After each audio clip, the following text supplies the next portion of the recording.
ठीक है। अब देखो 10th क्लास ये इम्पोर्टेंट है पीटी प्लस मेंस दोनों के लिए। और दूसरी बात ये चीज़ याद रखना कि बेसिक्स तैयार होते जाएगा यहाँ से। अब देखिए यहाँ से कुछ क्वेश्चन आए हैं। कृषि की दृष्टि से भारत एक महत्वपूर्ण देश है। इसकी 2/3 जनसंख्या कृषि कार्यों में संलग्न है। कृषि एक प्राथमिक क्रिया है जो हमारे लिए अधिकांश खाद्यान्न उत्पन्न करती है।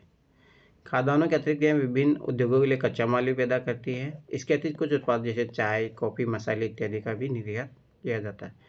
तो जैसे एग्रीकल्चर वाला कोई क्वेश्चन आए तो उसमें आप इंट्रोडक्शन के रूप में डाल सकते हो, अच्छा खासा है। कंक्लूजन भी बना सकते हो इसी के आधार पर, भाई इसकी इतनी इंपॉर्टेंस है तो इसीलिए इसको प्राथमिकता देनी चाहिए सरकार को, ऐसे करके आप कंक्लूजन भी बना सकते हो। कृषि के प्रकार, एग्रीकल्चर देखो है ना, आजकल यूपीएससी पूछ ही रहा है और पूछेगा, क्योंकि फॉरेस्ट वाला एग्जाम इसी के थ्रू होता है तो इम्पोर्टेंट है। कृषि हमारे देश की प्राचीन आर्थिक क्रिया है। पिछले हजारों वर्षों के दौरान भौतिक, पर्यावरण, प्रौद्योगिकी और सामाजिक सांस्कृतिक रीति रिवाजों के अनुसार खेती करने की विधियों में सार्थक परिवर्तन हुआ है। जीवन निर्वाह खेती से लेकर वाणिज्य खेती तक कृषि के अनेक प्रकार है। वर्तमान समय में भारत के विभिन्न भागों में निम्नलिखित प्रकार के कृषि तंत्र अपनाए गए। तो ये इम्पोर्टेंट है मेंस के लिए, मेंस का टॉपिक है एक। और जीएस 3rd में जाओगे तो वहाँ पे पारंपरिक जीविका निर्वाह कृषि, इस प्रकार की कृषि भारत के कुछ भागों में अभी भी की जाती है।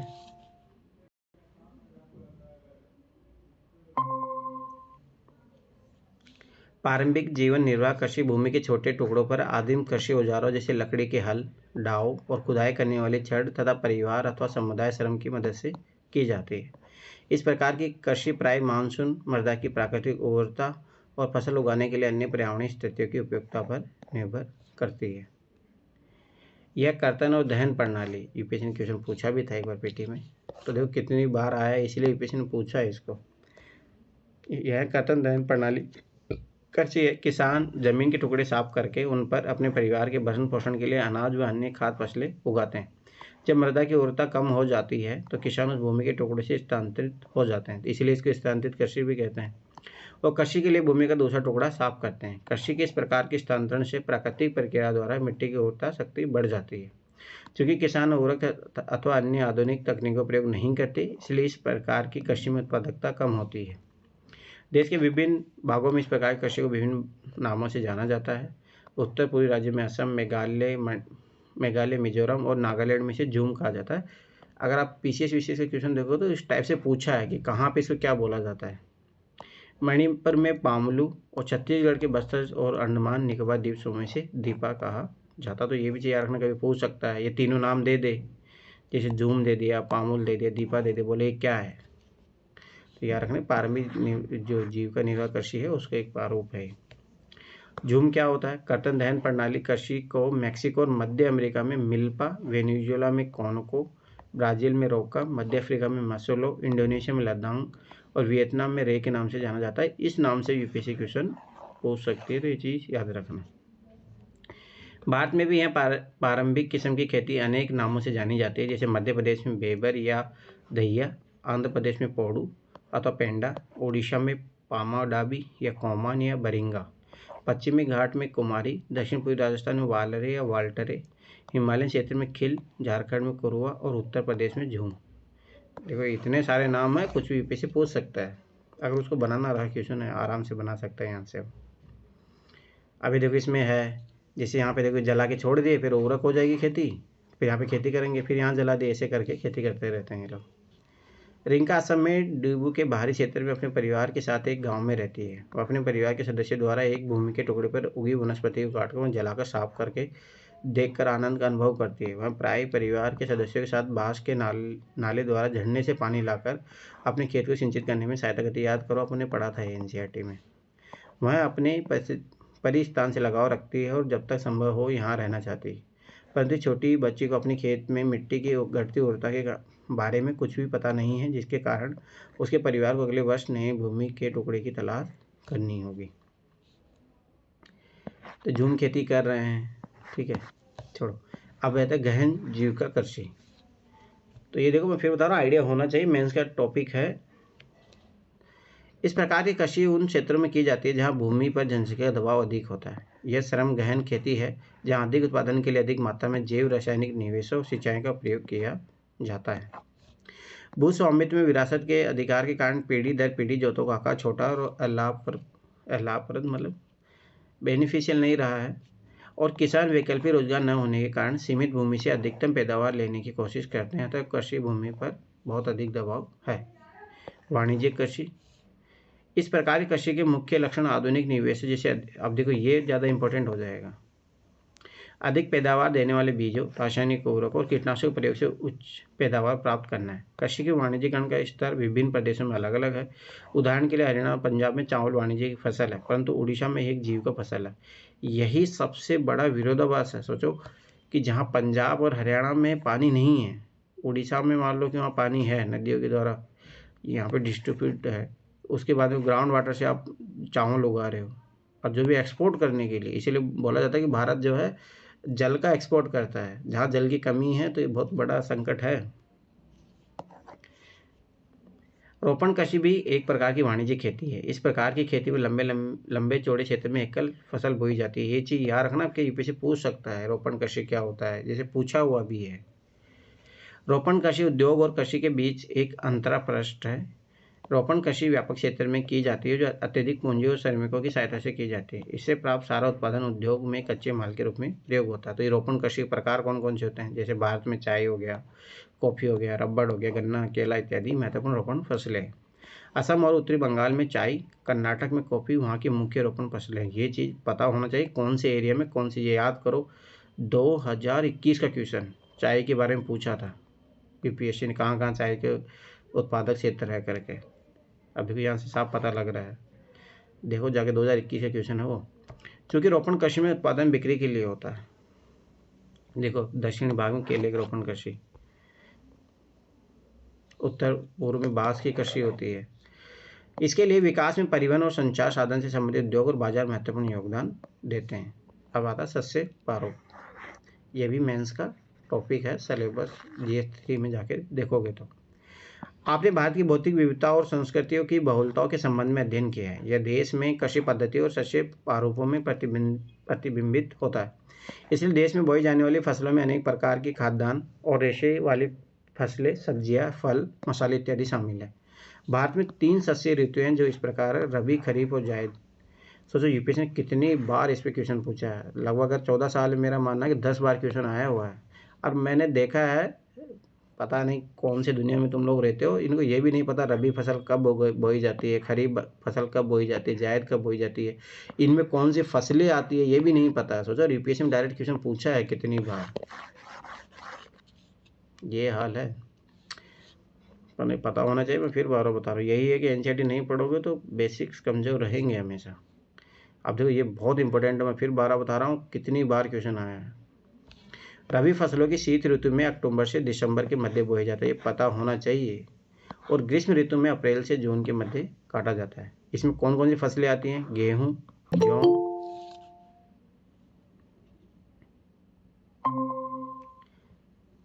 गेहूँ आता है, जौ आता है, मटर, चना और सरसों कुछ मुख्य रबी की फसलें। ये चीज़ याद रखना, अब ये एनसीईआरटी में दिया है, इज़ वेरी वेरी इंपॉर्टेंट। इनके क्लाइमेटिक कंडीशन है, सब दिया भी है आगे, और इसी से यूपीएससी ने क्वेश्चन पूछा है 10 बार। यद्यपि ये फसलें देश के विस्तृत भाग में बोई जाती है, उत्तर पश्चिमी राज्य जैसे पंजाब, हरियाणा, हिमाचल प्रदेश, जम्मू कश्मीर, उत्तराखंड और उत्तर प्रदेश गेहूँ और अन्य रबी फसलों के उत्पादन के लिए महत्वपूर्ण राज्य हैं।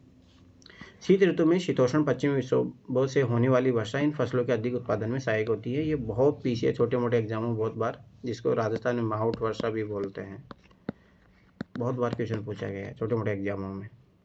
पंजाब, हरियाणा, पश्चिमी उत्तर प्रदेश और राजस्थान के कुछ भागों में हरित क्रांति की सफलता भी उपयुक्त रबी फसलों की वृद्धि में एक महत्वपूर्ण कारक रही है। खरीफ, अब देखिए ये भी पता होना चाहिए, वो रबी हो गई, खरीफ कौन सी फसलें, मैं फिर बता रहा हूँ ये तीनों बहुत इंपॉर्टेंट। जिसमें तो जायद फसल तो फिर भी यूपीएससी ने कभी पूछा नहीं है, पर रबी और खरीफ की फसलों के बारे में जरूर पूछा है यूपीएससी ने। खरीफ फसलें देश के विभिन्न क्षेत्रों में मानसून के आगमन के साथ बोई जाती है और सितंबर अक्टूबर में काट ली जाती है। इस ऋतु में बोई जाने वाली मुख्य फसलों में चावल, मक्का, ज्वार, बाजरा, तुर, अरहर, मूंग, उड़द, कपास, जूट और मूंगफली, सोयाबीन। सबसे बड़ी बात है यूपीएससी ने जो एनसीईआरटी में दिया ना, इससे बाहर पूछा भी नहीं। देखो अरहर के बारे में यूपीएससी पूछ चुके हैं, 2020 वाला क्वेश्चन देखना, ठीक है। बाजरे के बारे में यूपीएससी क्वेश्चन पूछ चुके, 2021 का क्वेश्चन देखना, ठीक है। जूट के बारे में यूपीएससी क्वेश्चन पूछ चुका है 11-12 में। कपास के बारे में यूपीएससी 2020 में क्वेश्चन पूछा है।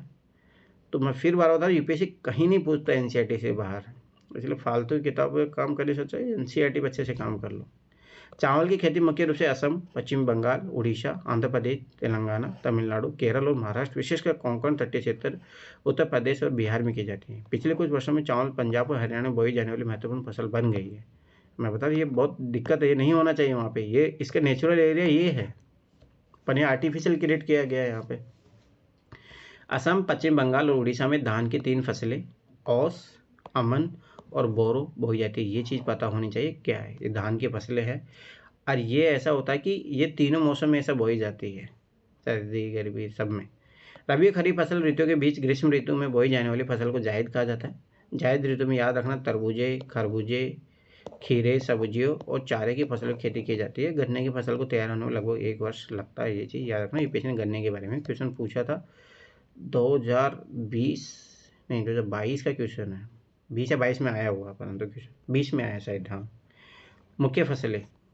मिट्टी, जलवायु और कृषि पद्धति में अंतर के कारण देश के विभिन्न क्षेत्रों में अनेक प्रकार की खाद्य और अखाद्य फसलें उगाई जाती है। भारत में उगाई जाने वाली मुख्य फसलें हैं चावल, गेहूँ, मोटे अनाज, दालें, चाय, कॉफ़ी, गन्ना, तिलहन, कपास और जूट।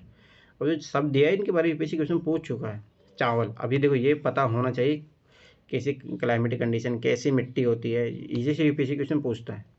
भारत में अधिकांश लोगों का खाद्यान्न चावल है। हमारा देश चीन के बाद दूसरा बड़ा चावल, अब देखो याद करो यूपीएससी का क्वेश्चन आया था 2023 में, दूसरा नहीं 2019 का क्वेश्चन देखना, यूपीएससी ने क्वेश्चन पूछा है चावल के उत्पादन में कौन सबसे ज़्यादा है, उसको भारत आंसर था।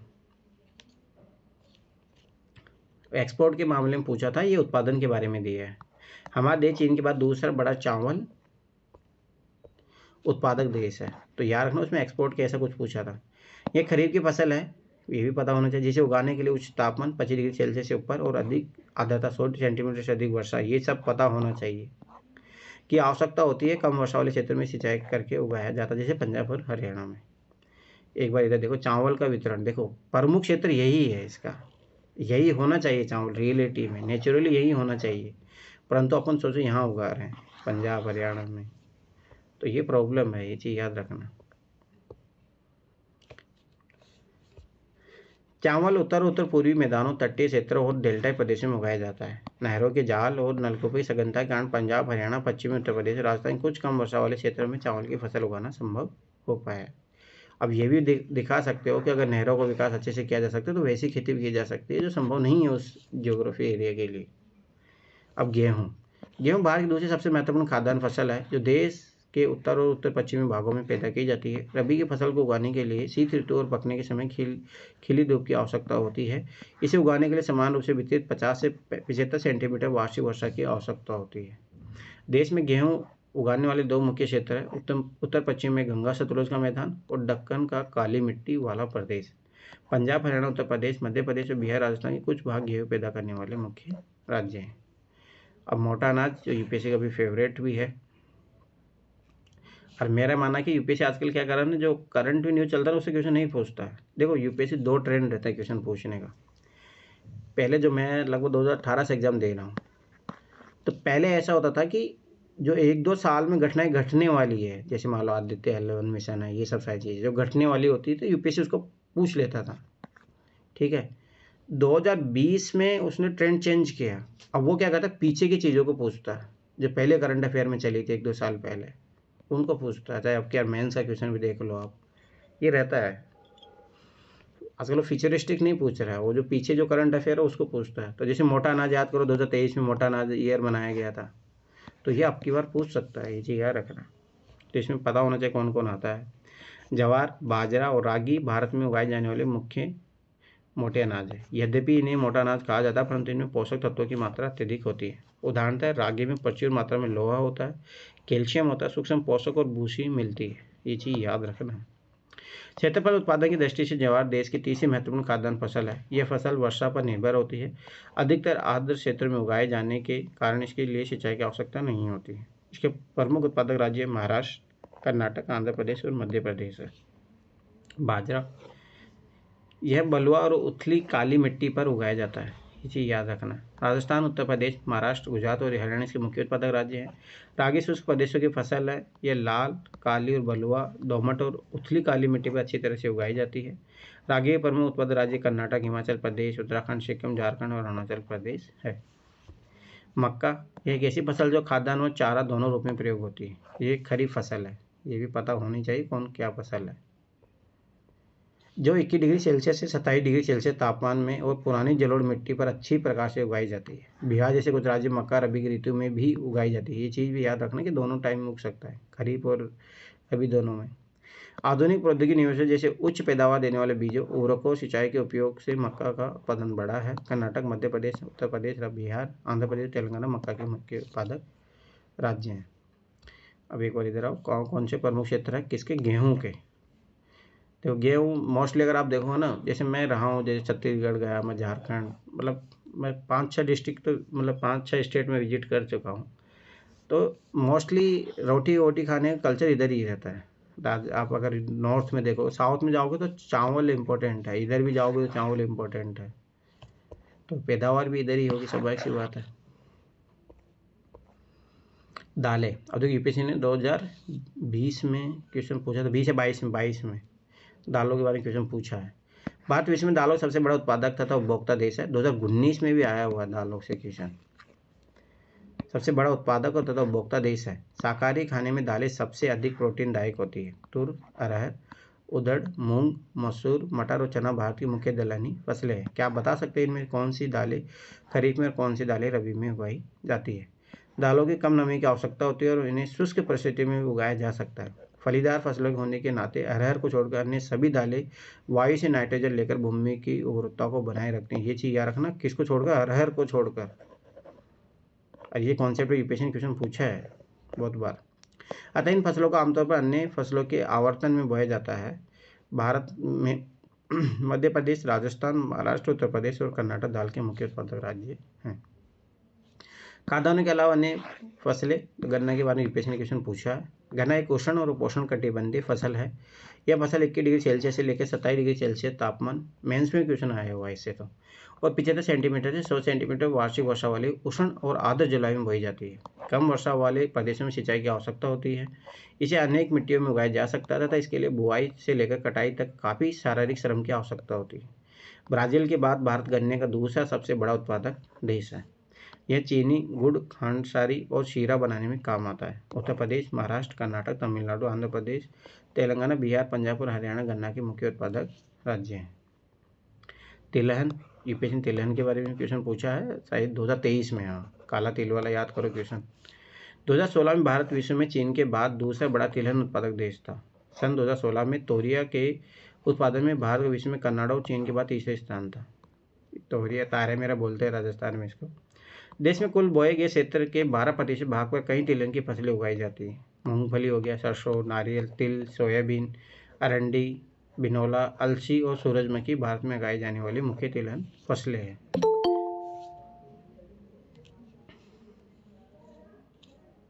ये श्वेता दो क्यों ज्वाइन कर रही है? इनमें से अधिकतर खाद और खाना बनाने में प्रयोग किए जाते हैं, परंतु इनमें से कुछ तेलों के बीजों को साबुन, प्रसाधन मतलब श्रृंगार का सामान और ओवरटन उद्योग में कच्चे माल के रूप में प्रयोग किया जाता है। मूंगफली खरीफ की फसल है तथा देश में मुख्य तिलहनों के कुल उत्पादन का आधा भाग इसी फसल से। अब देखो यही क्वेश्चन पूछा था कि किसका ज़्यादा होता है, ये सब सारी चीज़ें, तो आधा तो सोचो मूंगफली होता है।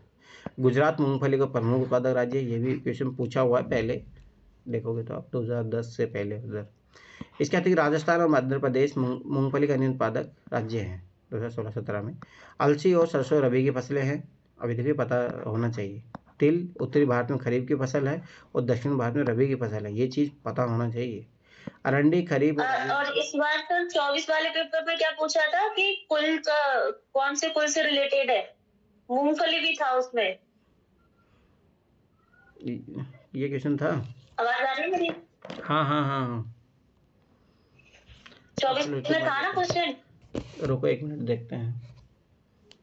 फैमिली से पूछ रहा था कि ये दलहन फैमिली से कौन कौन है, उसमें कुल्थी था, अरे हॉर्स ग्राम, और अच्छा मूंगफली को हॉर्स कंफर्म ग्राम। था। हाँ वो पूछा था, हाँ वो पहले भी पूछा हुआ क्वेश्चन है, वो ये आ गया ना। हाँ हाँ, और उसमें ये हमने वो कितने फोटो भी मटर देखी कुल थी लास्ट फैमिली के में। है, मटर कुल फैमिली के है ये हाँ पूछा। मटर, सॉरी, हाँ मटर। ये पूछा मूंगफली, कुल्थी, हॉर्स ग्राम और सोयाबीन है, और वो पहले भी क्वेश्चन पूछा था, R&D करने से फायदा होता है। अब देखो चाय, चाय के बारे में क्वेश्चन पूछा था। चाय की खेती रोपण कृषि के उदाहरण है। यह एक महत्वपूर्ण पेय पदार्थ की फसल है जिसे शुरुआत में अंग्रेज भारत में लाए थे। आज अधिकतर चाय बागानों के मालिक भारतीय हैं। चाय का पौधा उष्ण और उपोष्ण कटिबंधीय जलवायु, खामोश और जीवांश युक्त गहरी मिट्टी तथा सुगम जल निकास वाले ढला क्षेत्र में भली भांति उगाया जाता है। ये कैरेक्टरिस्टिक पता होनी चाहिए। चाय की झाड़ियों को उगाने के लिए वर्ष भर कौशन और नम और पाला रहित जलवायु की आवश्यकता होती है। वेरी वेरी इंपॉर्टेंट, पाला रहित याद रखना, कपास के लिए भी चाहिए होती है। वर्ष भर समान रूप से होने वाली वर्षा की बौछारें उसके कोमल पत्तियों के विकास में सहायक होती हैं। चाय एक श्रम सघन उद्योग है। इसके लिए प्रचुर मात्रा में सस्ता और कुशल श्रम चाहिए। इसकी ताजगी बनाए रखने के लिए चाय की पत्तियां बागान में ही संसाधित की जाती है। चाय के मुख्य उत्पादक क्षेत्र में असम, पश्चिमी बंगाल में दार्जिलिंग, अब तो ये क्वेश्चन आया था, जलपाईगुड़ी जिलों की पहाड़ियाँ, तमिलनाडु और केरल। इसके अलावा हिमाचल प्रदेश, उत्तराखंड, मेघालय, आंध्र प्रदेश, त्रिपुरा आदि राज्यों में भी चाय उगाई जाती है। सन 2016 में भारत विश्व में चीन के बाद दूसरा बड़ा उत्पादक देश है। 2021 का क्वेश्चन उठाना, ये सोल्व हो जाएगा यहीं से। 2021 में आया था क्वेश्चन। कॉफ़ी, कॉफ़ी के बारे में ना क्वेश्चन पूछा नहीं है, पूछ सकता, अपन ये चीज़ रखना। भारतीय कॉफ़ी अपनी गुणवत्ता के लिए विश्वविख्यात है। हमारे देश में अरेबिका किस्म की कॉफ़ी पैदा की जाती है जो आरंभ में यमन से लाई गई थी। याद करो, ये पूछ सकता है कि नेचुरली भारत में है या नहीं है। याद रखना, भारत में नेचुरली नहीं पाई जाती, ये बाहर से आई थी। अब क्या ऐसा क्वेश्चन आया भी था। इस किस्म की कॉफ़ी को विश्व भर में अधिक मांग है। इसकी कृषि की शुरुआत बाबा बदून पहाड़ियों से हुई और आज भी इसकी खेती नीलगिरी की पहाड़ी के आसपास कर्नाटक, केरल और तमिलनाडु में की जाती है। बागवानी फसलें, सन 2016 में भारत का विश्व में फलों और सब्जियों के उत्पादन में चीन के बाद दूसरा स्थान था। भारत उष्ण और शीतोष्ण कटिबंधीय दोनों ही प्रकार के फलों का उत्पादक है। भारतीय फलों जिनमें महाराष्ट्र, आंध्र प्रदेश, तेलंगाना, उत्तर प्रदेश, पश्चिमी बंगाल के आम, नागपुर और चेरापूंजी, मेघालय के संतरे, केरल, मिजोरम, महाराष्ट्र और तमिलनाडु के केले, उत्तर प्रदेश और बिहार की लीची, मेघालय के अनानास, आंध्र प्रदेश, तेलंगाना, महाराष्ट्र के अंगूर तथा हिमाचल प्रदेश, जम्मू कश्मीर के सेब, नाशपाती, खुबानी और अखरोट की विश्व भर में बहुत मांग है। ये देखो अखरोट है, ये सेब है, ये अनार है। भारत की मटर, फूल गोभी, ठीक है, प्याज, बंद गोभी, टमाटर, बैंगन और आलू उत्पादन में प्रमुख स्थान है। टैक खाद्य फसलें, ठीक है। अब ये इंपॉर्टेंट है, ये क्वेश्चन पूछा है। रबड़, रबड़ भूमध्य रेखीय क्षेत्र की फसल है परंतु विशेष परिस्थितियों में उष्ण और उपोष्ण क्षेत्रों में भी उगाई जाती है। इसको 200 सेंटीमीटर से अधिक वर्षा और 25 डिग्री सेल्सियस से अधिक तापमान वाली नम और आर्द्र जलवायु की आवश्यकता होती है। रबड़ एक महत्वपूर्ण कच्चा माल है जो उद्योगों में प्रयुक्त होता है। इसे मुख्य रूप से केरल, तमिलनाडु, कर्नाटक, अंडमान निकोबार द्वीप समूह और मेघालय में गारो पहाड़ी में उगाया जाता है। रेशेदार फसलें, कपास, जूट, अधिक कपास के क्वेश्चन पूछा, जूट के बारे में पूछा। सन और प्राकृतिक रेशम, भारत में रेशम के बारे में पूछा है। इसने पूछा था 2020 से 21 में पूछा था कि कौन सा गवर्नमेंट इसके लिए कौन सा प्रोग्राम चला रही है, ऐसा करके पूछा था। भारत में उगाई जाने वाली 4 मुख्य रेशेदार फसलें हैं। इनमें से पहली 3 मिट्टी में फसल उगाने से प्राप्त होती है, चौथा रेशम के कीड़ों के कोकून से प्राप्त होता है। ये चीज़ याद रखना।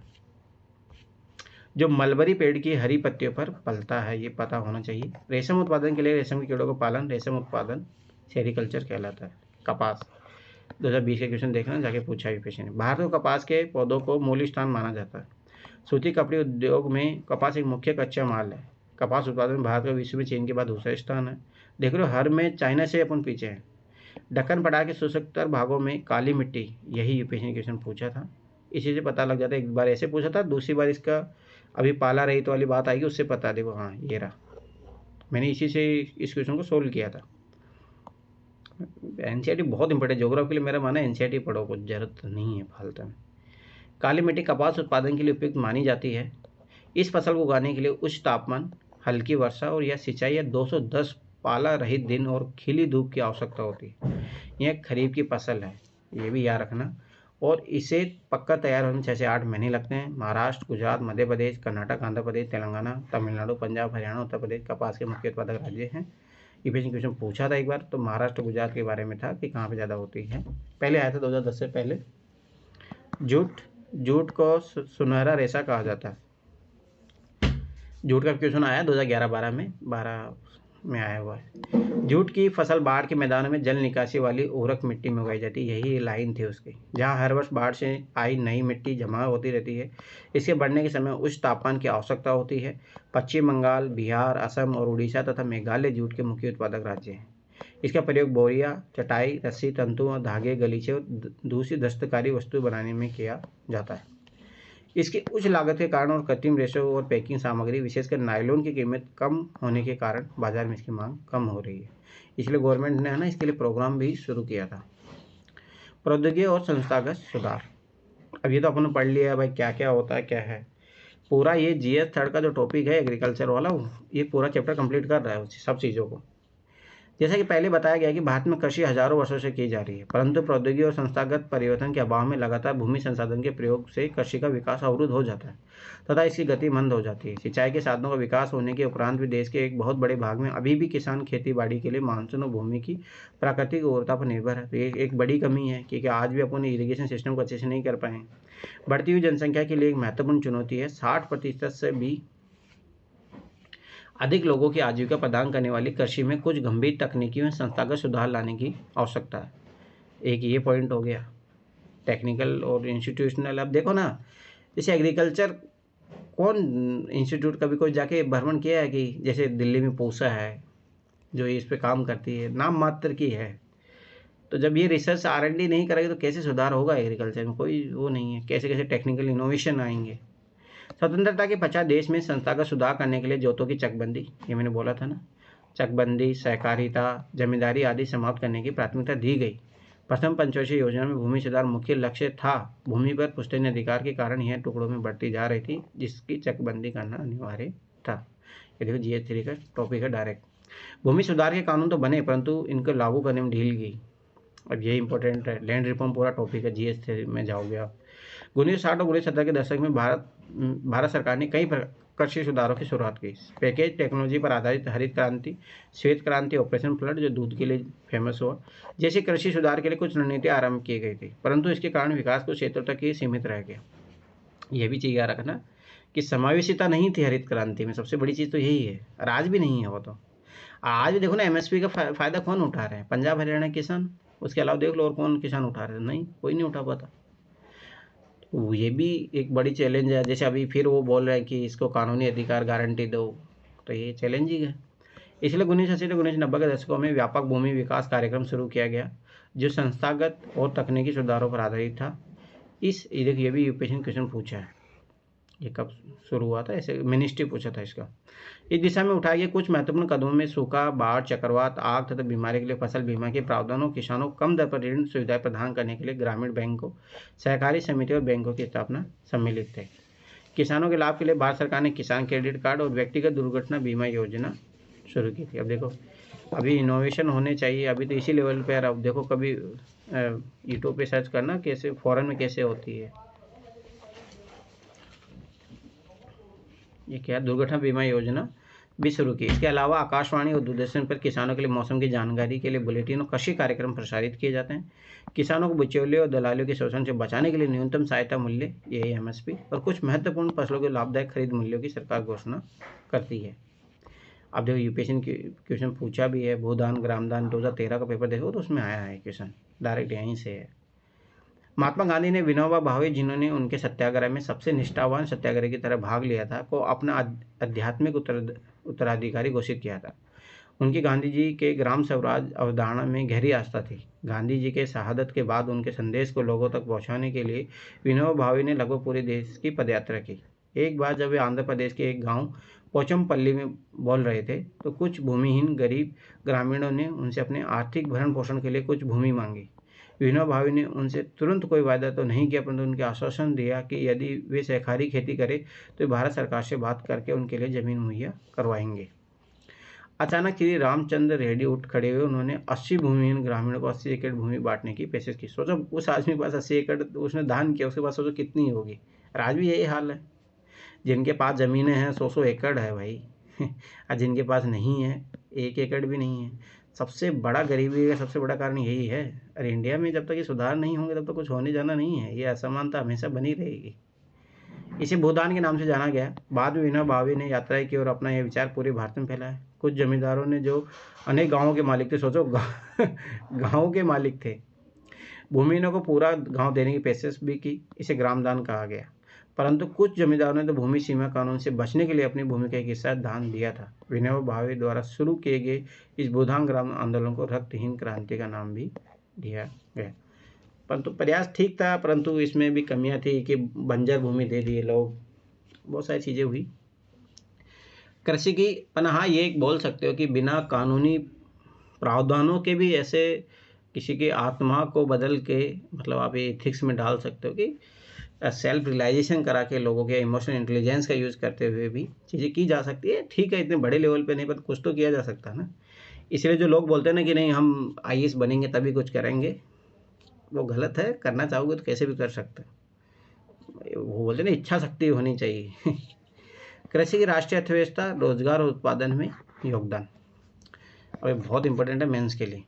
कृषि भारतीय अर्थव्यवस्था में रीढ़ की हड्डी रही है। सकल घरेलू उत्पाद में कृषि योगदान का अनुपात 1951 से लगातार घटने के उपरांत भी है। 2010-11 में देश की लगभग 52% जनसंख्या के लिए रोजगार और आजीविका का साधन है। ये फैक्ट है जो आप हर कहीं कहीं पे यूज कर सकते हो। शायद अभी ये थोड़ा कम हो गया है, 47 या 48%, पर फिर भी देख लेने एक बार करंट के डाटा के अकॉर्डिंग, पर इंपॉर्टेंट है।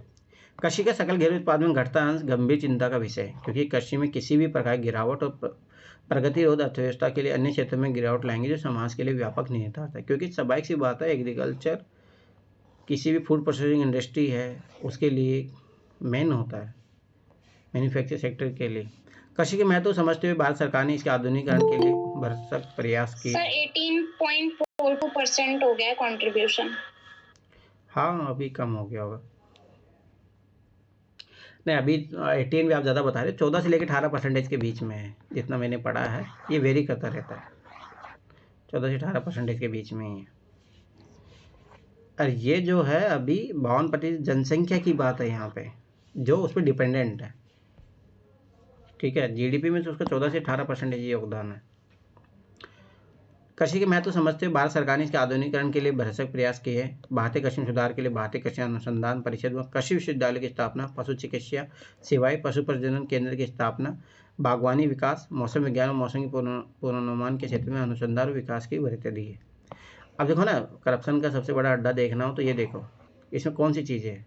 एग्रीकल्चर इंस्टीट्यूट को एक आध बनी होगी, किसी राज्य में एक आध रहती है, ठीक है, जिले में तो भूल ही जाओ, वो बनी भी होगी तो कागजों में बनी होगी। सबसे बढ़िया है पशु चिकित्सा केंद्र। ये पशु प्रजनन केंद्र, ये आपको हर जिले में होना चाहिए। अभी राजस्थान में भर्ती निकली है इसके लिए। पर वही है, दिखेगी नहीं।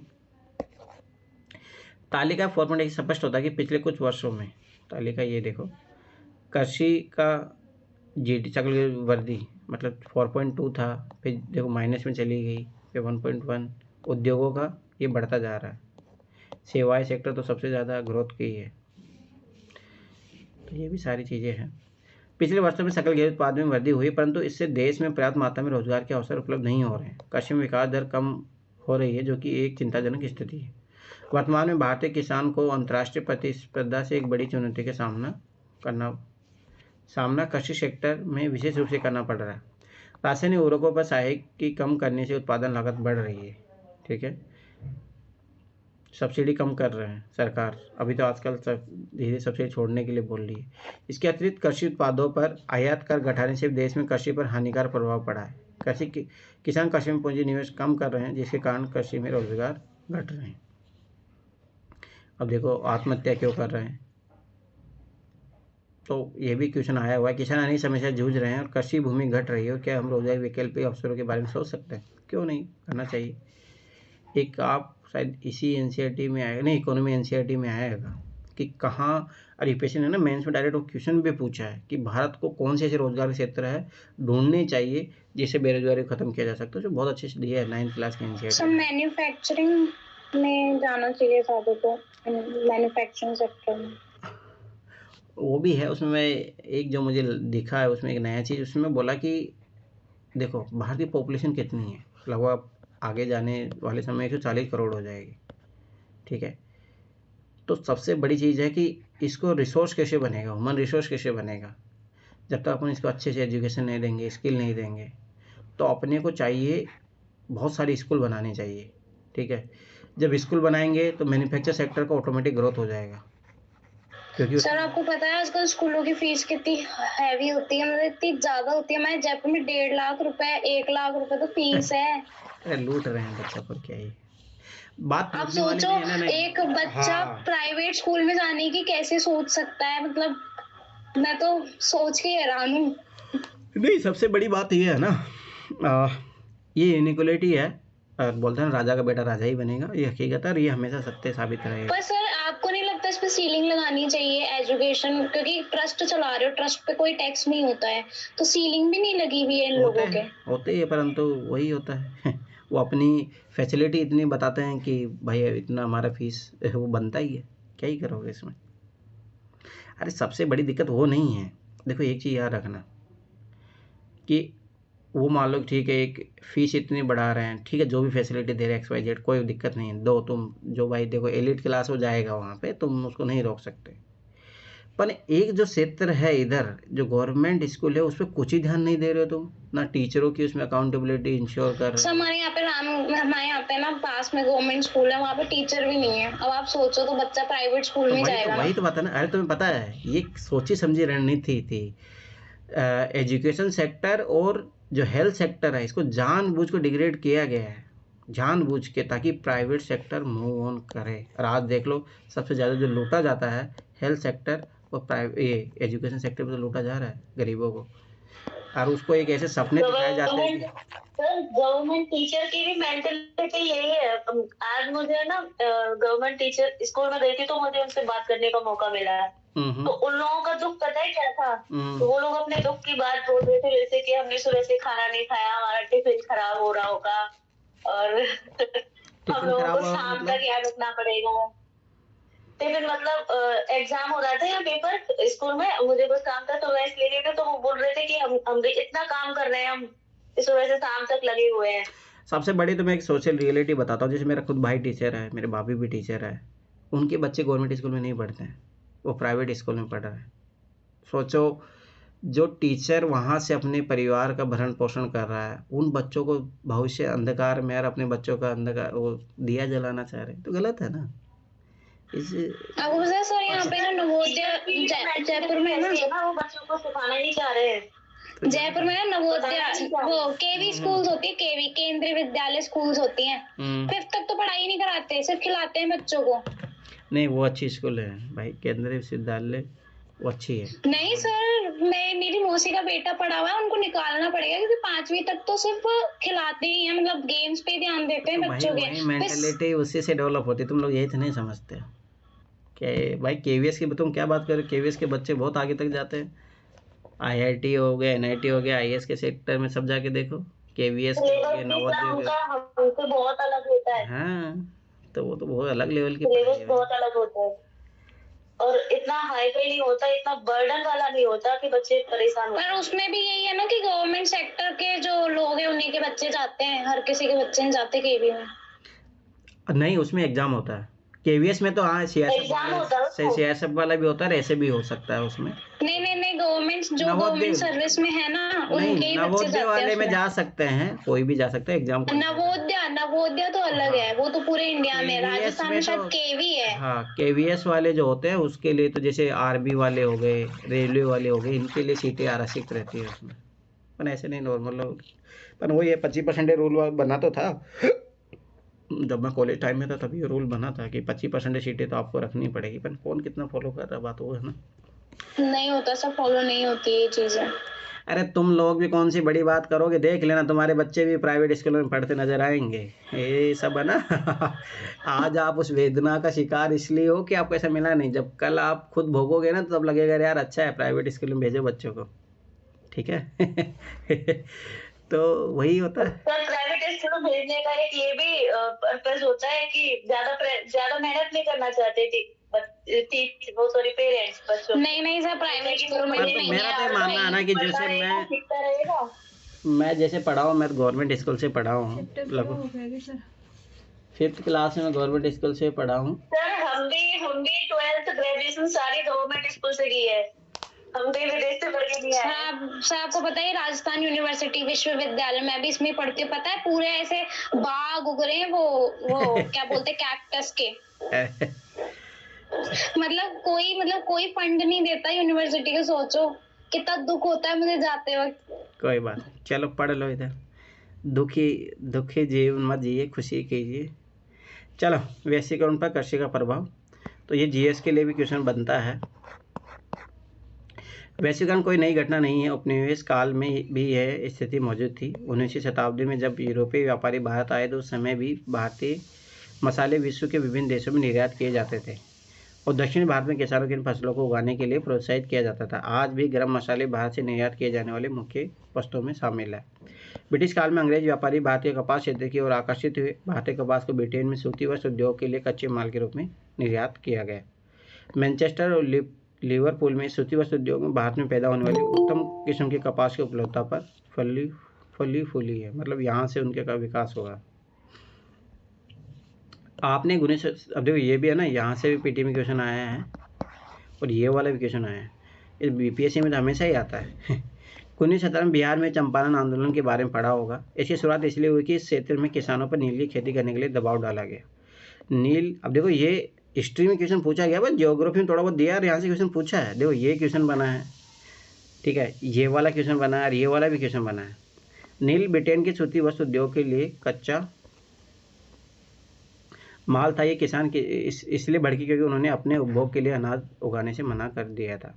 1990 के बाद वैश्वीकरण के तहत भारतीय किसानों को कई नई चुनौतियों का सामना करना पड़ रहा है। चावल, कपास, रबड़, चाय, कॉफ़ी, जूट और मसालों का मुख्य उत्पादक होने के बावजूद भारतीय कृषि विश्व के विकसित देशों से स्पर्धा करने में असमर्थ है, क्योंकि उन देशों में कृषि का अत्यधिक सहायता दी जाती है, वहाँ सब्सिडी ज़्यादा दी जाती है। और उल्टा ना, वो लोग भारत पे आरोप लगाते हैं कि तुम लोग ज़्यादा सब्सिडी देते हो। सागौन के क्लोन का उत्तक संवर्धन। आज भारतीय कृषि दो राह पर है। भारतीय कृषि को सक्षम और लाभदायक बनाना है तो सीमांत और छोटे किसानों की स्थिति सुधार जोर देना होगा। तो देखिए एक अच्छा पॉइंट मिल गया यहाँ से। हरित क्रांति ने लंबा चौड़ा वायदा किया, परंतु आज यह कई विवादों से घिरी है। यह आरोप लगाया जाता है कि हरित क्रांति के दौरान रासायनिक अत्यधिक प्रयोग, जल भूतों के सूखने, जैव विविधता को विलुप्त होने के कारण भूमि का निम्नीकरण हुआ। ये बात सही है। आज भी जीन क्रांति संकेत शब्द है जिसमें जेनेटिक इंजीनियरिंग वाली बात है सम्मिलित है। इससे यूपीएससी ने क्वेश्चन बहुत बार पूछा है। जेनेटिक इंजरी, मतलब इसको जेनेटिक बोलते हैं, इंग्लिश में जेनेटिक बोला हिंदी में, इसका जो भी अनुवाद गलत किया होगा लिखना जेनेटिक इंजरी। बीजों की नई संकर किस्मों का आविष्कार करने में शक्तिशाली पूरक के रूप में जानी जाती है।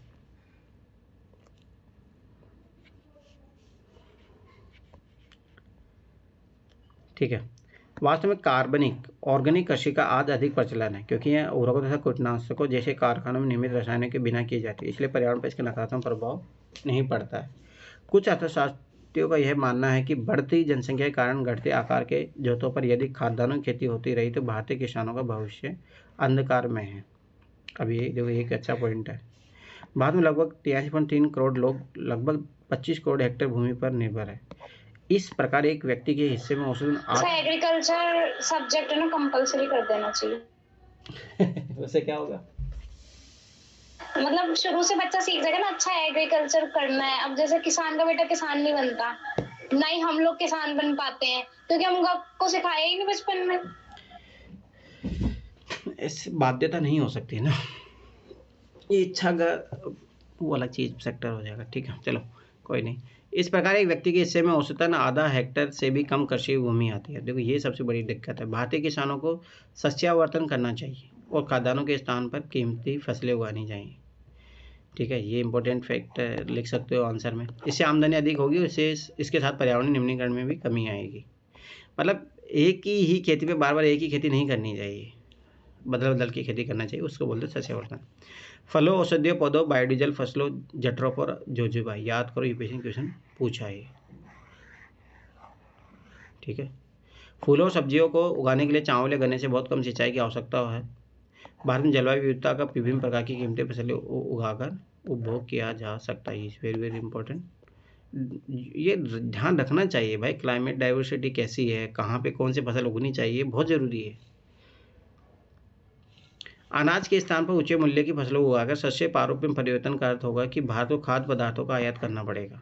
1960 के दशक में इसे एक आपदा के रूप में देखा गया होता, परंतु यदि हम कीमती फसलों के उत्पाद निर्यात करके खाद्यान्न आयात करते हैं तो हम भी चिली, इजराइल और इटली की अर्थव्यवस्था का अनुकरण करेंगे, जो विभिन्न कृषि उत्पाद जैसे फल, शराब, जैतून, विशेषकर बीज निर्यात करके खाद्य पदार्थ का आयात करते हैं। क्या हम खतरा मोल लेने की तैयार, इस विषय पर वाद विवाद कीजिए। पर कुछ सेक्टर तो रखना चाहिए। अब देखो रिस्क तो लेना ही पड़ेगा, क्योंकि किसानों की आमदनी नहीं बढ़ेगी, सुसाइड रेट बढ़ रहा है, बहुत सारी दिक्कतें हैं। चलो ये क्वेश्चन देखो, मेंस का कोई क्वेश्चन लिखने का होगा तो मैं बताता हूँ। ये कर लिया करो ये क्वेश्चन, इससे थोड़ा माइंड का प्रैक्टिस होते रहेगा। ये तो कोई काम का है नहीं, ये कर लेना है क्वेश्चन, ये अच्छा क्वेश्चन है। ये तो यूपीएससी इतना नहीं पूछता है कि स्पेसिफिक विशेष में यूपीएससी एप्लीकेशन बेस्ड पूछता, परंतु ये दोनों क्वेश्चन कर लेना, लिख लेना है, ये अच्छा क्वेश्चन है।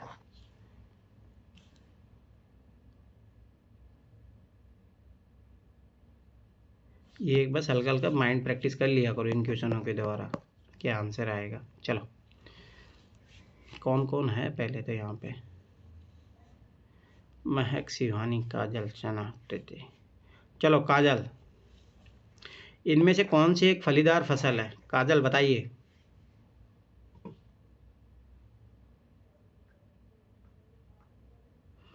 काजल कहाँ भाग गई? सर तिल। नगीना सही बता रही है। सर फली पूछ रहा है, तो फली तो दाल से पल्सेस। दाल में आएगी। चलो ठीक है, महक बताओ इनमें से कौन सी रबी की फसल है? चना सर। चना रबी की फसल है, सही है। चलो शिवानी, निम्नलिखित में कौन सा उस कृषि प्रणाली दर्शाता जो एक ही फसल लंबे चौड़े क्षेत्र में उगाई जाती है? Plantation crop. रोपण कृषि से हाँ, प्लांटेशन जिसमें गन्ना हो गया और टी हो गया, कॉफी हो गया, रोपण कृषि आएगा वो। चलो नेक्स्ट चैप्टर, खनिज तथा ऊर्जा संसाधन। और जो यूपीएससी 2023 में क्वेश्चन आया था ना, देखना अब की बार भी जो आया है वो भी मिलेगा शायद इसमें चैप्टर, ध्यान से देखना। इसमें वो न्यूज में पिट होल माइनिंग था ना, वो भी आएगा इसमें, pit hole mining, rat hole mining, rat hole. चलो, हेबर अपने पिता के साथ दूर के गांव से गुवाहाटी आया है। वह लोगों को घरों जैसी अजीब चीज़ों में जाते देखता है जो सड़क पर चलती है। वह एक रसोई को भी बहुत से घरों के साथ जाते देखता है। वह आश्चर्य से अपने पिता से पूछता है, पिताजी हमारा घर इस प्रकार क्यों नहीं चलता जैसा कि उसने गुवाहाटी में देखा? उसके पिता ने बताया कि ये घर नहीं है, ये बसें व गाड़ियाँ हैं। हमारे घरों की तरह ये ईंट व पत्थरों से नहीं बनी। इन्हें बनाने में लोहा, एल्युमिनियम जैसी धातुओं का प्रयोग किया गया है। ये अपने आप नहीं चलते, ये इंजन द्वारा चालित होते हैं और इंजन को चलाने के लिए ऊर्जा चाहिए। अब देखो यहाँ से क्वेश्चन पूछा था यूपीएससी ने, 2023 का क्वेश्चन याद हो तो ये वाला, एल्यूमिनाइट किधर गया, ये रहा, रूटलाइट याद आया। मैं फिर बता रहा हूँ एनसीईआरटी से बाहर नहीं जाता भाई। अब फिर बोलते हैं यूपीएससी बहुत टफ है, ये है वो है। जब उसके सोर्स ही नहीं पढ़ोगे तो बस यही होगा। वही होता है ना, जैसे मान लो कि कहीं जाना है आपको, ए से बी डेस्टिनेशन पे जाना है, गलत व्यक्ति से आप पता पूछ रहे हो तो कैसे पहुँचोगे भाई? जो उसका जो मार्गदर्शक है, मतलब जो उसका हैंड बोलते हैं ना कि भाई मतलब मैनुअल है, उसके थ्रू जाओ ना। तो भाई एनसीईआरटी इंपॉर्टेंट है, आप एनसीईआरटी नहीं पढ़ोगे तो फिर करते रहो। अब देखो यहाँ से डायरेक्ट क्वेश्चन आया है।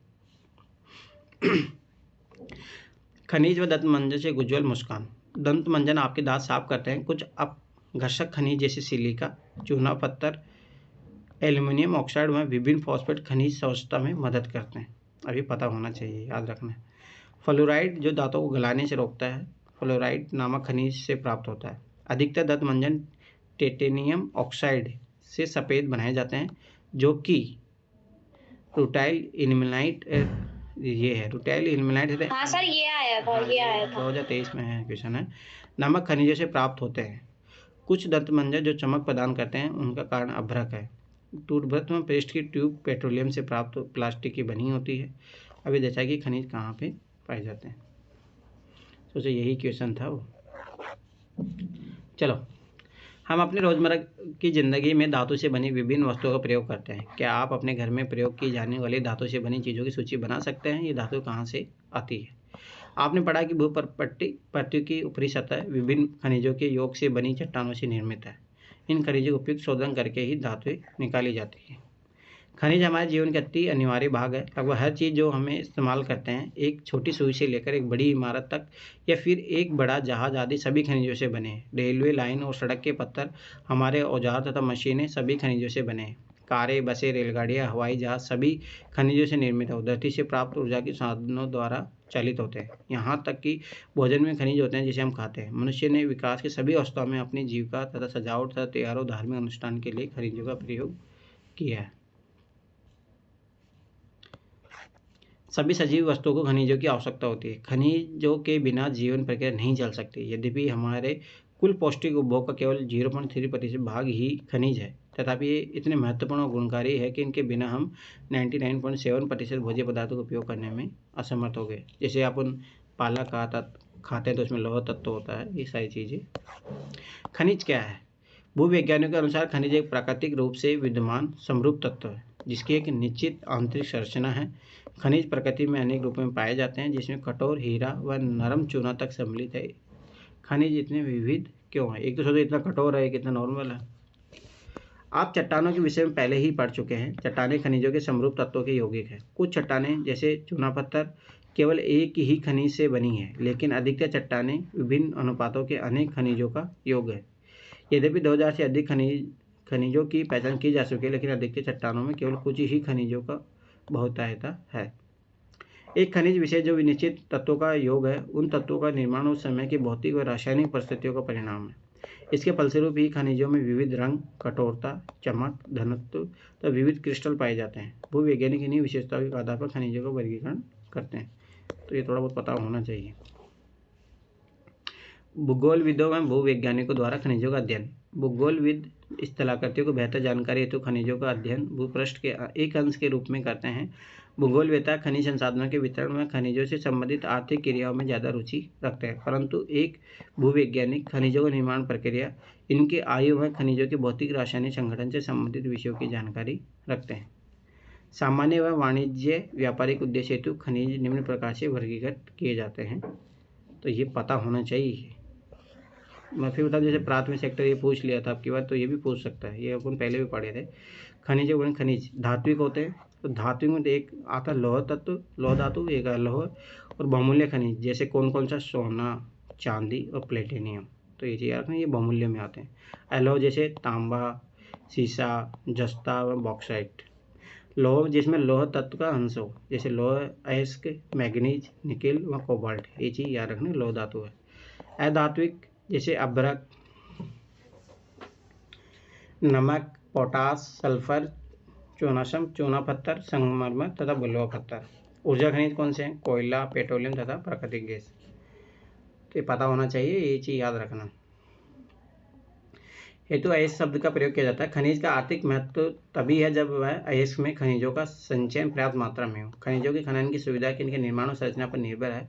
खनन सुविधा इसके मूल्य को निर्धारित करती है। हमारे लिए मुख्य सेल समूह को समझना अत्यंत आवश्यक है, जिनमें ये खनिज पाए जाते हैं।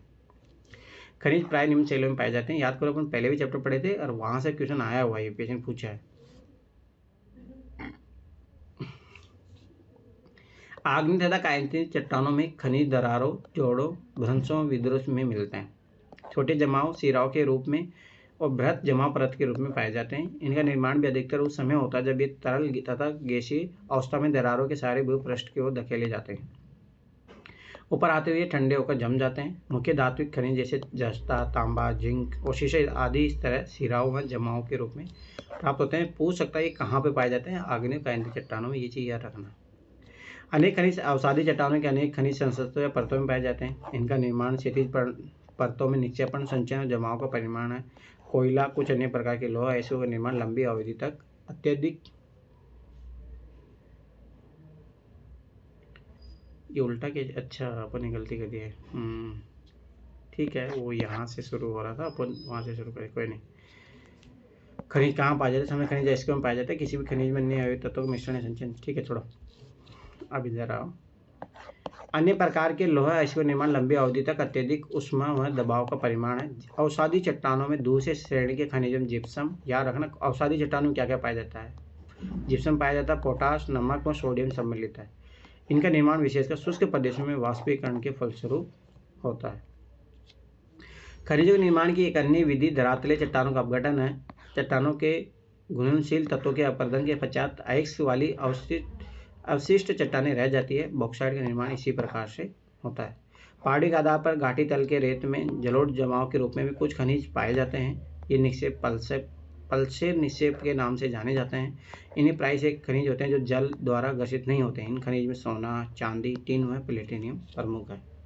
महासागरीय जल में विशाल मात्रा में खनिज पाए जाते हैं, लेकिन इनमें से अधिकांश के व्यापक रूप से विस्तृत होने के कारण इनकी आर्थिक सार्थकता कम है। फिर भी सामान्य नमक, मैग्नीशियम, ब्रोमाइन ज़्यादातर समुद्री जल से ही प्रगृहित होते हैं। ये पता होना चाहिए कौन कहाँ मिल रहा है। महासागरीय तली में मैग्नीज ग्रंथिकाएं में धनी है, ये याद रखना है चीज़। एक रोचक तथ्य जैसे रेड होल खनन, क्या आप जानते हैं कि बाद में अधिकांश खनिज राष्ट्रीयकृत है? याद करो, इस टाइप का क्वेश्चन आया हुआ है और इनका निष्कर्षण सरकारी अनुमति के पश्चात ही संभव है। किंतु उत्तरी पूर्वी भारत के अधिकांश जनजातीय क्षेत्रों में खनिजों का स्वामित्व व्यक्तित्व समुदाय को प्राप्त है। मेघालय में कोयला, लोहे, अयस्क, चूना पत्थर, डोलामाइट के विशाल निक्षेप पाए जाते हैं। जोवाई व चेरापूंजी में कोयला खनन परिवार के सदस्यों द्वारा एक लंबी संकीर्ण सुरंग के रूप में किया जाता है, जिसे रेड होल खनन कहते हैं। नेशनल ग्रीन ट्रिब्यूनल ने इन क्रियाकलापों को अवैध घोषित किया है और सलाह दी है कि इसे तुरंत रोक दिया जाना चाहिए। 2018 में कुछ लोग मर गए थे, इसीलिए वहाँ पे मना कर दिया गया था। एक खुली खदान व उत्खनन में सेफ्टी युक्त भूमिगत खदान में क्या अंतर होते हैं? छोड़ो, अब देखो, भारत अच्छे और विविध प्रकार के खनिज संसाधनों में सौभाग्यशाली है, यद्यपि इनका वितरण असमान है। मोटे तौर पर प्रायद्वीपीय चट्टानों में कोयले, अत्यधिक धात्विक खनिज, अभ्रक व अन्य अनेक अधात्विक खनिजों के अधिकांश भंडार संचित है। ये पता होना चाहिए, इसीलिए प्रायद्वीप पठार बहुत इंपॉर्टेंट है।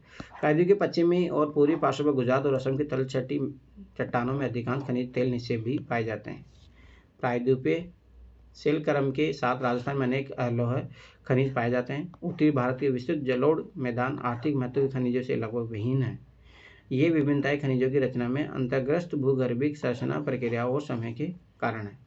आइए हम भारत में कुछ प्रमुख खनिजों के वितरण का अध्ययन करें। सदैव स्मरण रखिए, अयस्क में खनिज का साधारण उत्खनन की सुगमता और बाजार की निकटता किसी संचय की आर्थिक जीविता वायबिलिटी को प्रभावित करने में महत्वपूर्ण भूमिका निभाते हैं। अतः मांग पूर्ति के लिए अनेक संभव विकल्पों में चयन करना पड़ता है। ऐसा हो जाने के बाद एक खनिज निक्षेप अथवा भंडार खदान में परिवर्तित हो जाता है। ये मेंस वाले क्वेश्चन जो है रिसोर्स का एलोकेशन, उससे क्या भूमिका रहती है? लोह खनिज। लोह खनिज धात्विक खनिजों के कुल उत्पादन मूल्य के 3/4 भाग का योगदान करते हैं। ये धातु शोधन उद्योग विकास का मजबूत आधार प्रदान करते हैं। भारत अपनी घरेलू मांग को पूरा करने के पश्चात बड़ी मात्रा में धात्विक खनिजों का निर्यात करता है। लोहे अयस्क। लोहे अयस्क एक आधारभूत खनिज है तथा औद्योगिक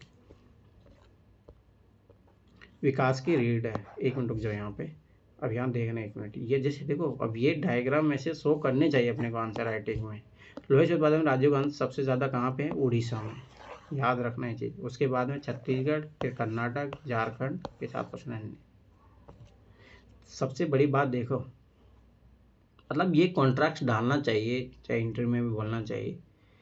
सोचो, सबसे ज़्यादा लोहे के तत्व यहाँ पाए जाते हैं और सबसे ज़्यादा गरीबी यहीं पाई जाती है, तो विरोधाभास हो गया ना। मान लो जिसके पास सोना है बहुत ज़्यादा, वो गरीब कैसे हो सकता है? इसका मतलब समझ रहे हो? इसका शोषण किया जा रहा है। तो यही सोचने वाली बात है। कन्नड़ भाषा में कुदरे शब्द का अर्थ है घोड़ा। कर्नाटक के पश्चिमी घाट की सबसे ऊंची चोटी घोड़े की मुख से मिलती जुलती है।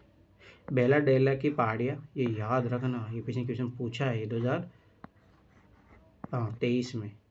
बेले की ढील से मिलते जुलते, जिसके कारण इसका ये नाम पड़ा है। याद रखना, पहली बात तो कन्नड़ वहाँ पे है ही। चलो, बाद में लोहे अयस्क के विपुल संसाधन विद्वान है। भारत उच्च कोटि के लोहांश युक्त लोहे अयस्क में धनी है। मैग्नाइट सर्वोत्तम प्रकार का लोहे अयस्क है, जिसमें 70% लोहांश पाया जाता है। इसमें श्रेष्ठ चुंबकीय गुण होता है। ये चीज़ इज़ वेरी वेरी इंपॉर्टेंट।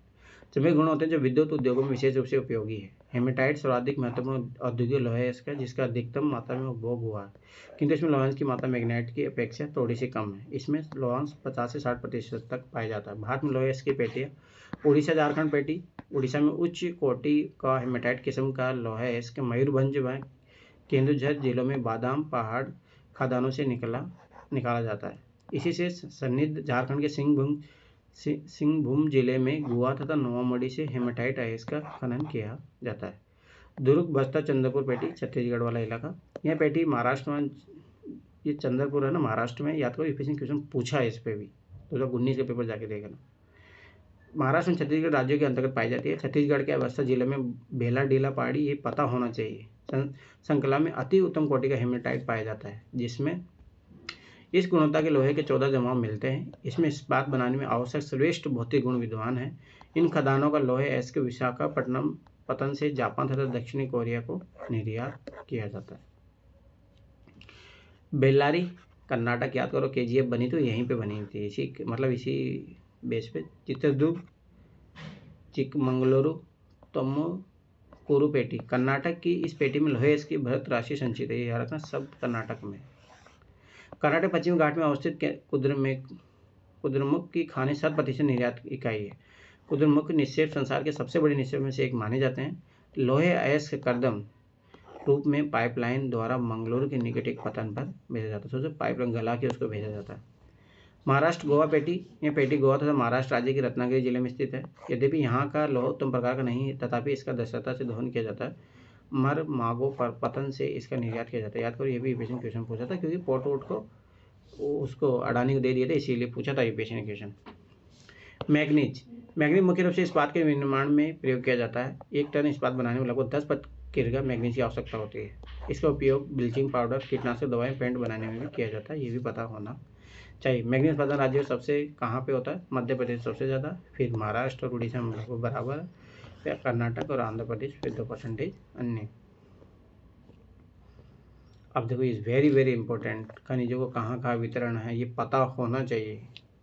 लोहे ऐसे क्षेत्र कौन से हैं, ठीक है, लोहे खाने कहाँ पे है, लोहे निर्यात पतन कौन से है, जैसे नेल्लोर पतन ये वाले डबल उससे देखा, विशाखापट्टनम हो गया, मरगोमो पर्वत देखा, मंगलूरी पोर्ट देखा, पारादीप उड़ीसा में जो है, ये पता होना चाहिए। अब देखो ये किस चीज़ के लिए? अभ्रक के लिए। अब यूपीएससी ने 2018 में क्वेश्चन पूछा था यहाँ से। देखो अजमेर और बेवर में पाई जाती है अभ्रक, गया, हजीराबाद, और कहाँ कहाँ पाई जाती है अभ्रक? नेल्लोर में पाई जाती है, ठीक है, यहीं पाई जाती है। बॉक्साइट कहाँ कहाँ पाया जाता है? बॉक्साइट अगर आप देखोगे यहाँ कोरापुट्टू में, काल श्रेणी में पाया जाता है, बिलासपुर में पाया जाता है, अमरकंटक में, कटनी में, एमपी में जो है, ये पता होना चाहिए। लोहे खाने केंजूरू, मयूरभंज, गुआ, चंद्रपुर, दुर्ग, बेलाडीला, रत्नागिरी गोवा में पाई जाती है, बेल्लारी, चित्रदुर्ग, देखो शिवमोगा, सब वहाँ पे है, चिकमंगलुरु, तुमकुरु, तो ये पता होना चाहिए। मैग्नीज कहाँ कहाँ पाया जाता है ये पता होना चाहिए। बाद में उड़ीसा मैग्नीज सबसे बड़ा उत्पादक राज्य है। वह 2001 में देशी कुल उत्पादन का 1/3 भाग यहाँ से प्राप्त होता है। एलो खनिज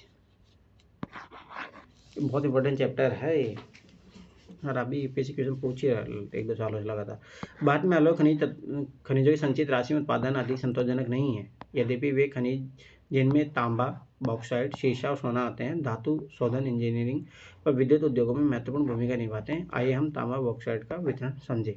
अब देखो ना, नई एनसीईआरटी में क्या है कि इंडिया के कॉन्टेक्स्ट में ही दिया है। अगर आप ओल्ड एनसीईआरटी पढ़ोगे ना, जो पहले चलती थी, उसमें दिया वर्ल्ड लेवल में भी। और यूपीएससी थोड़ा वहाँ से पूछ रहा है, जैसे आपकी बार भी पूछा, और 2023 में तो याद करो 2 क्वेश्चन पूछा, और आपकी बार भी पूछा, तो वो क्वेश्चन अगर आप देखोगे भाई कहाँ मिलेंगे वो क्वेश्चन, तो आपको ओल्ड एनसीईआरटी में मिलेंगे वो क्वेश्चन।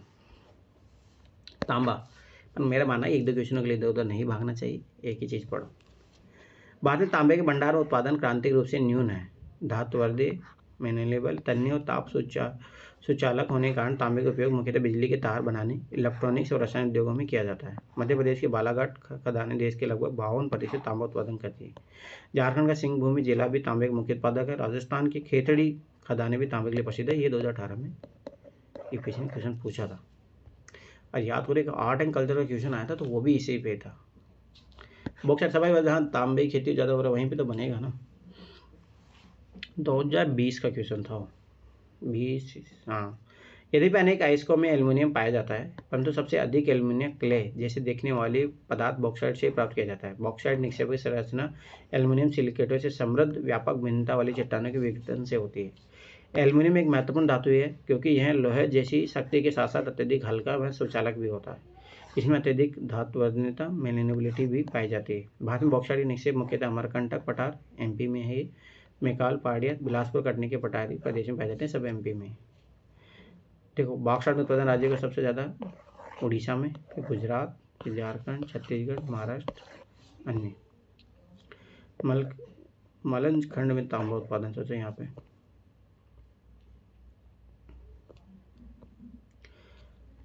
उड़ीसा भारत का सबसे बड़ा बॉक्साइट उत्पादक राज्य। सोचो यहाँ पे बॉक्साइट सबसे ज़्यादा हो रहा है, सब कुछ हो रहा है, फिर भी गरीबी है। यहाँ कोरपुट जिले में पंचपतमाली निक्षेप राज्य की सबसे महत्वपूर्ण बॉक्साइट निक्षेप है।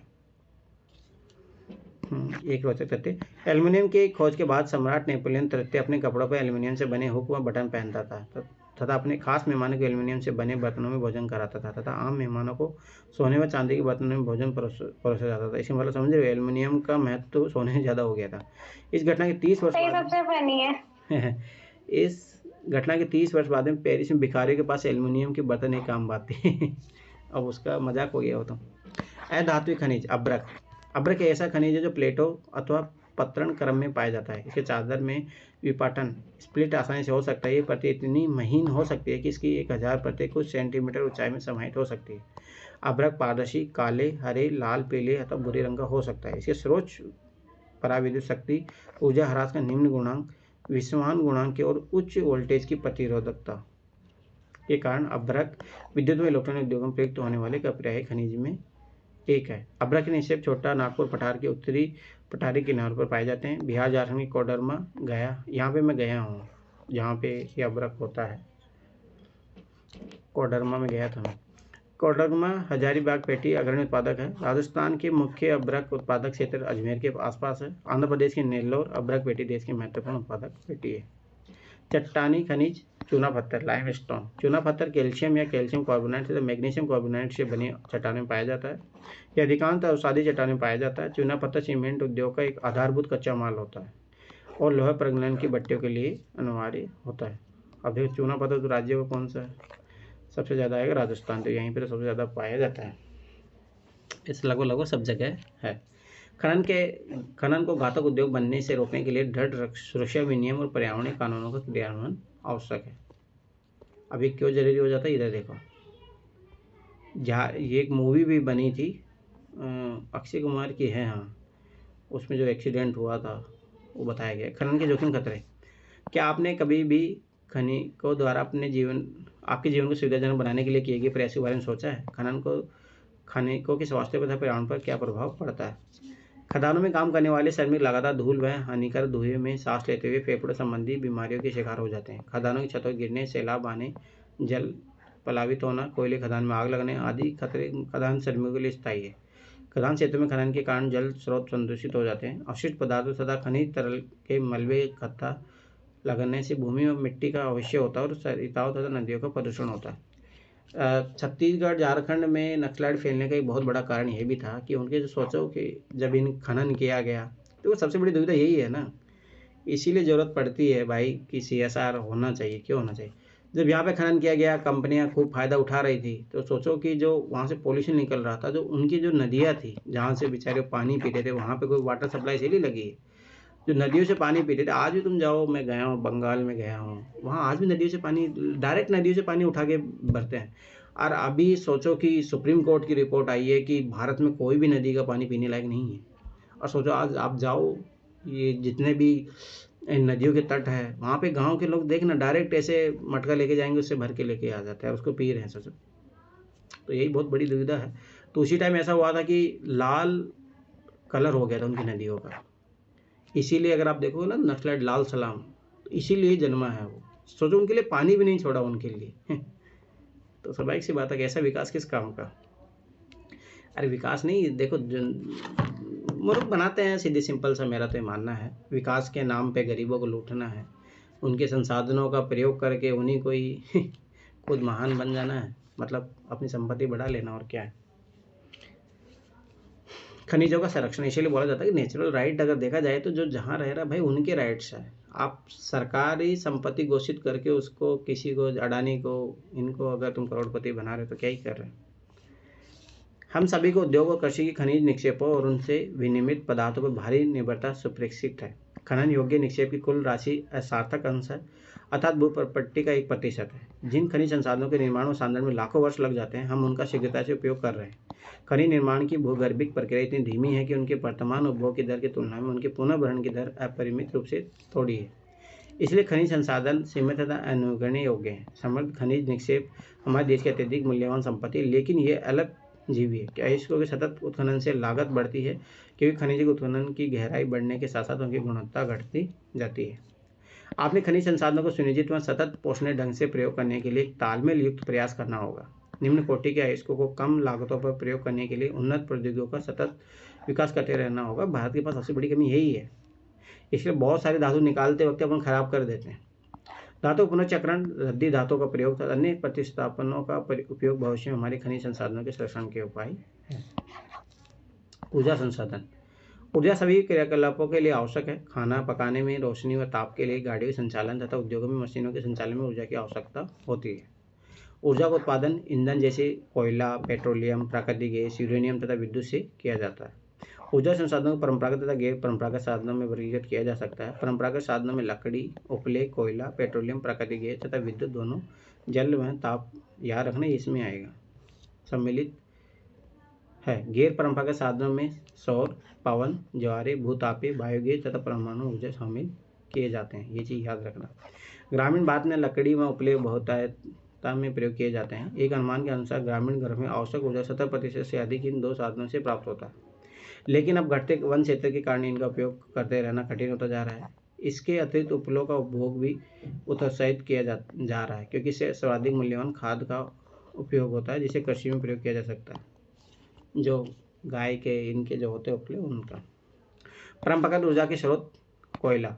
भारत में कोयला बहुतायता में पाया जाने वाला जीवाश्म ईंधन है। ये देश की ऊर्जा आवश्यकताओं को महत्वपूर्ण भाग प्रदान करता है। ये यूपीएससी ने लगभग 3 से 4 बार क्वेश्चन पूछा है इसके बारे में।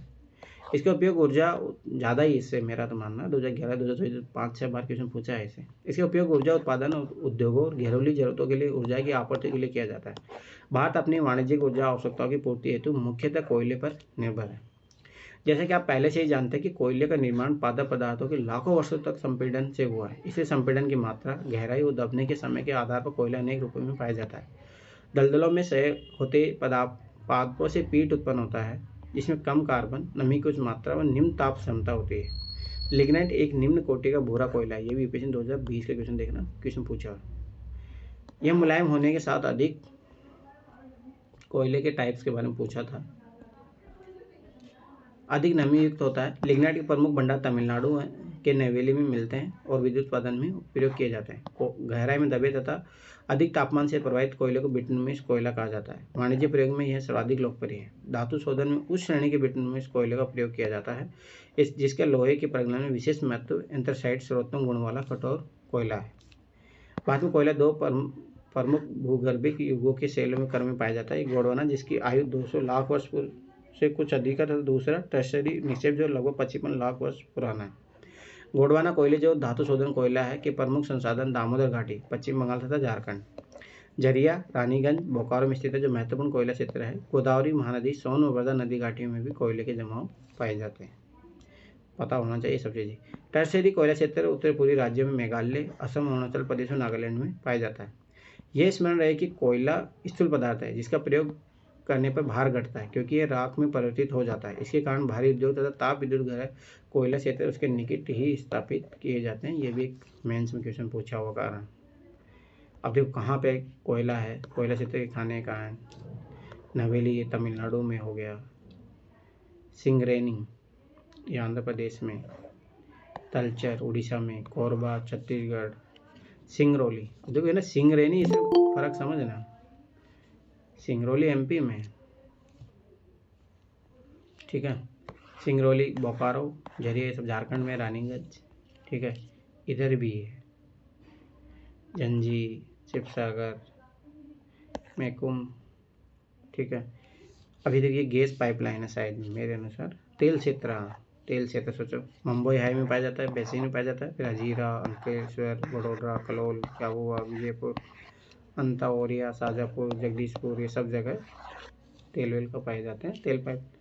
तेल क्षेत्र, कोयला खाने देख लिए, कोयला क्षेत्र देख लिए, मुख्य सुरक्षित प्राकृतिक गैस और HPG प्राकृतिक गैस पाइपलाइन, ये प्राकृतिक गैस पाइपलाइन वो तुम देख रहा था और उसे सप्लाई होती है। चलो, पेट्रोलियम, भारत में कोयले के 50 ऊर्जा का दूसरा प्रमुख साधन पेट्रोलियम में खनिज तेल है। यह ताप में प्रकाश के लिए ईंधन, मशीनों, स्नैक और अन्य विनिर्माण उद्योगों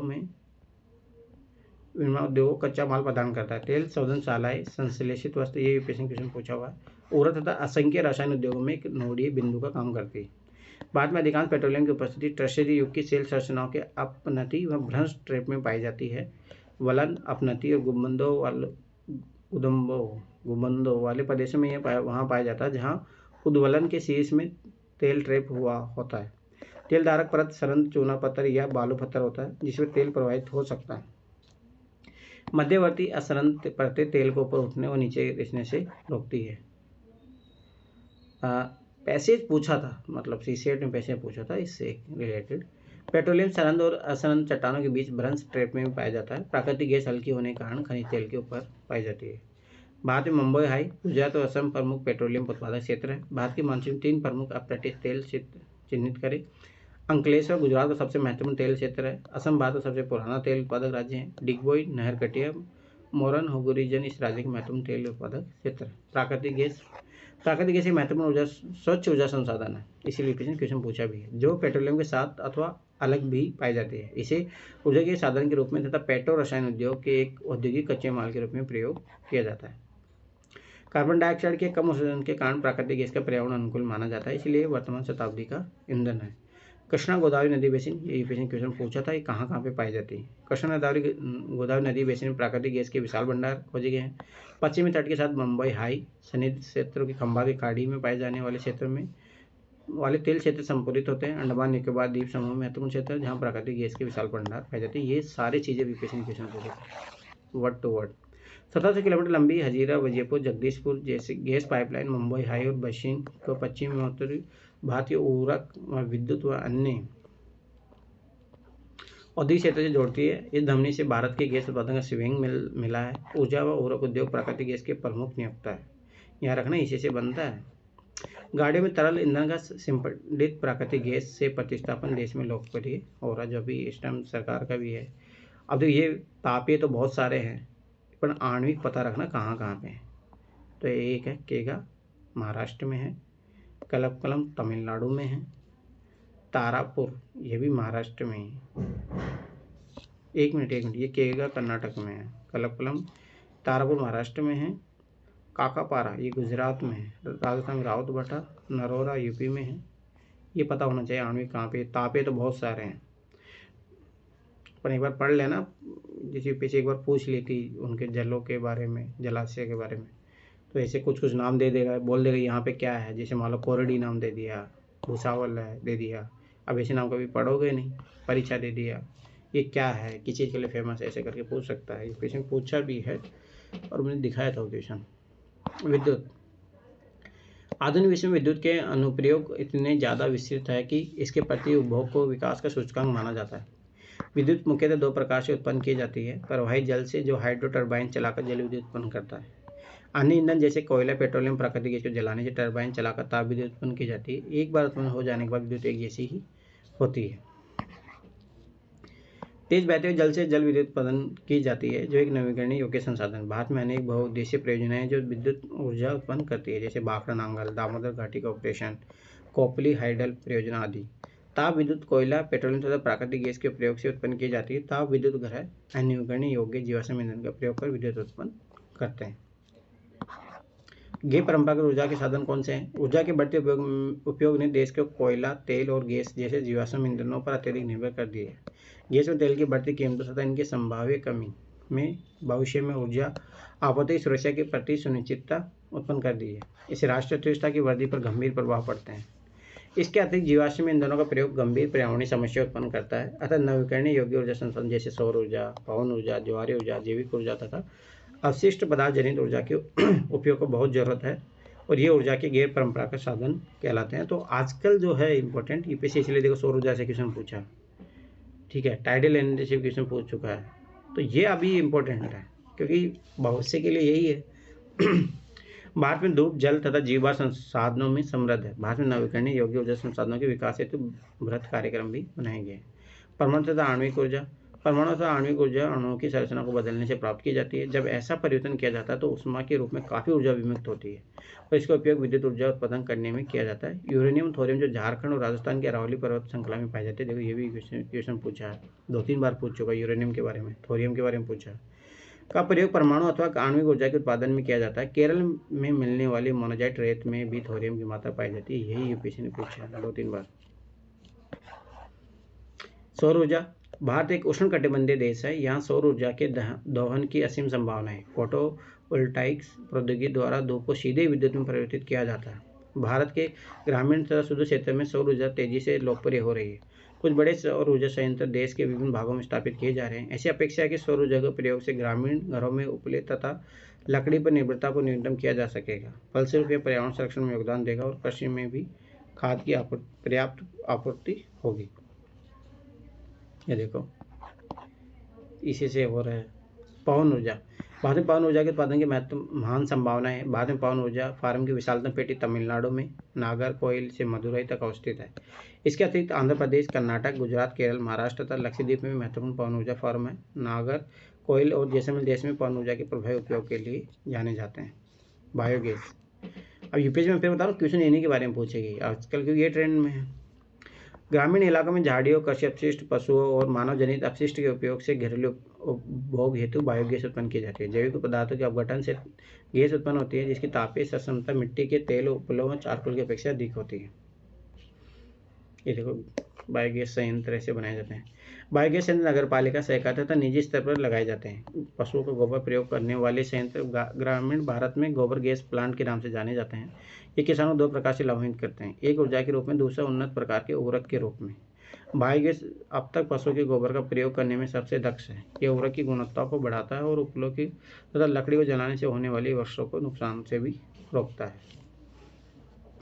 ज्वारीय ऊर्जा, महासागरीय तरंगों का प्रयोग विद्युत उत्पादन के लिए किया जा सकता है। सक्रिय खाड़ी के आर पार बाढ़ द्वारा बनाकर बांध बनाए जाते हैं। उस ज्वार में सक्रिय खाड़ी नुमा प्रवेश द्वार से पानी भीतर आ जाता है और द्वार बंद होने पर बांध में ही रह जाता है। बाढ़ द्वार के बाहर ज्वार उतरने पर बांध के पानी को इसी रास्ते पाइप द्वारा समुद्र की तरफ बहाया जाता है और इसे ऊर्जा उत्पादक टरबाइन की ओर ले जाता है। मतलब वो एक टरबाइन घूमेगा तो उससे। बाद में खंबात की खाड़ी, कच्छ की खाड़ी तथा पश्चिम तट पर गुजरात में और पश्चिम बंगाल में सुंदर वन क्षेत्र में गंगा डेल्टा क्षेत्र में ज्वारीय तरंगों द्वारा ऊर्जा उत्पन्न करने का आदर्श दशाएं उपस्थित है। भूतापीय ऊर्जा, पृथ्वी के आंतरिक भागों से ताप का प्रयोग कर उत्पन्न की जाने वाली विद्युत को भूतापीय ऊर्जा कहते हैं। ये पता होनी चाहिए, मैं फिर दोबारा बता रहा हूँ क्योंकि जब मल्टी डायमेंशन में मेंस का आंसर लिखोगे तो उतना ज़्यादा अच्छा है। भूतापीय ऊर्जा इसलिए अस्तित्व में होती है क्योंकि बढ़ती गहराई के साथ पृथ्वी पर प्रगामी ढंग से तप्त होती जाती है। ये अपन ने देखा भी था, स्टार्टिंग 6ठी-7ठी क्लास पढ़े थे तब। जहाँ भी भूतापीय प्रवणता अधिक होती है वहाँ उथली गहराई पर भी अधिक तापमान पाया जाता है। ऐसे क्षेत्र में भूमिगत जल चट्टानों से उष्मा का अवशोषण कर तप्त हो जाता है, इतना तप्त हो जाता है कि यह पृथ्वी की सतह की ओर उठता है और यह भाप में परिवर्तित हो जाता है। इसी भाप का उपयोग टरबाइन को चलाने और विद्युत उत्पन्न करने के लिए भी किया जाता है। बाद में सैकड़ों गर्म पानी के चश्मे हैं जिनका विद्युत उत्पादन में प्रयोग किया जा सकता है। भूतापीय ऊर्जा के दोहन के लिए भारत में 2 प्रयोगी परियोजनाएं शुरू की गई है।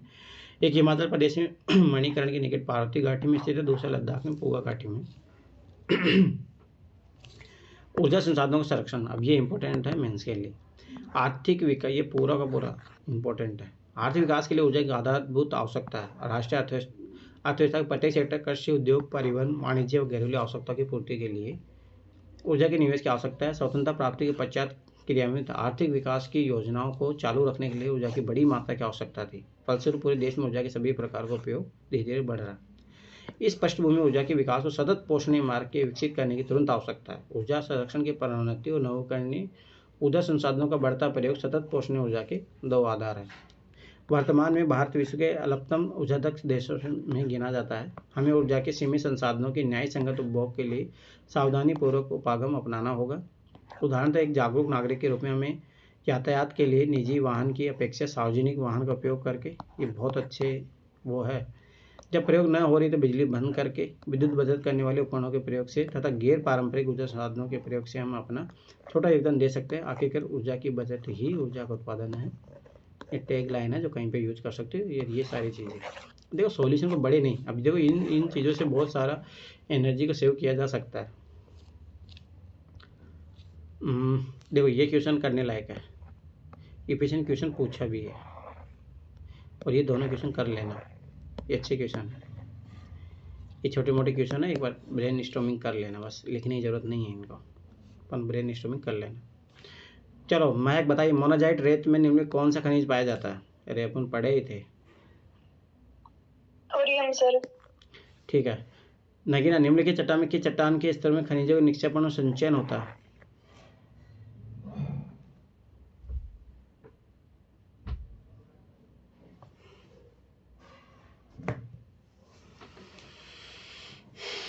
नगीना कहाँ भाग गई? नगीना नहीं है। तुम बताओ Shivani. Sir sedimentary rock. Sedimentary rock, ठीक है। Are you sure? Yes sir. ठीक है।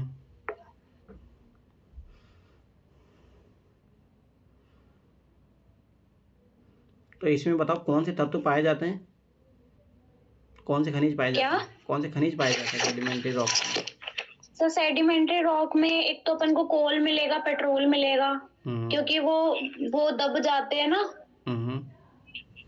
मतलब वो पशु या कोई भी चीज, प्लांट या दब जाते हैं तो वो कोल या पेट्रोलियम बनाते हैं।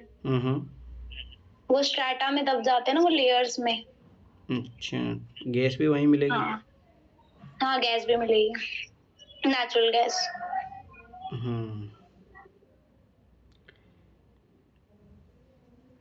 ठीक है, ये होगा ना तल छठी चट्टाने? हाँ हाँ। चलो, और कौन कौन है यहाँ पे? सब भाग गए क्या? चलो मैक तुम बताओ फटाफट। ये तेरी तो 2 क्वेश्चन ही तो बचा था। कौन सा बताना है सर, सेकंड वाले का या फर्स्ट वाले का? फर्स्ट और सेकंड दोनों बताओ। फर्स्ट का बॉक्साइट है सर, सेकंड का अब्रक है। इनमें कौन सा खनिज अपशिष्ट पदार्थों का अवशिष्ट भाग को त्यागता है और चट्टानों के अपघटन से बनता है? ये सही है, बॉक्साइट है। Bauxite sir.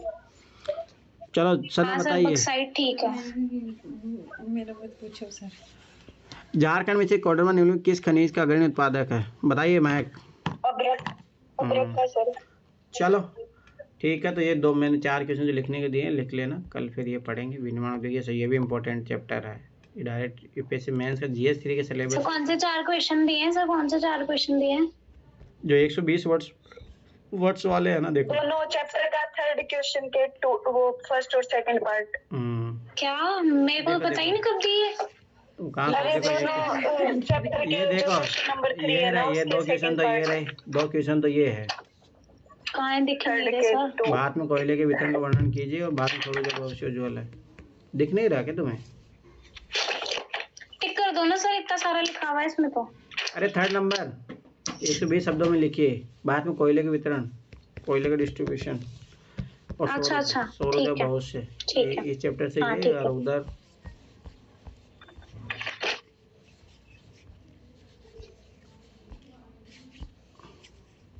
हाँ वो एग्रीकल्चर वाले चैप्टर में से 3 है ना? नहीं, इसके 2। चावल की खेती वाला मत करना, ये कर लेना, फर्स्ट और सेकंड कर लेना, ठीक है? ओके चलो ठीक है, ऐसे शुरू करते हैं 5 मिनट में।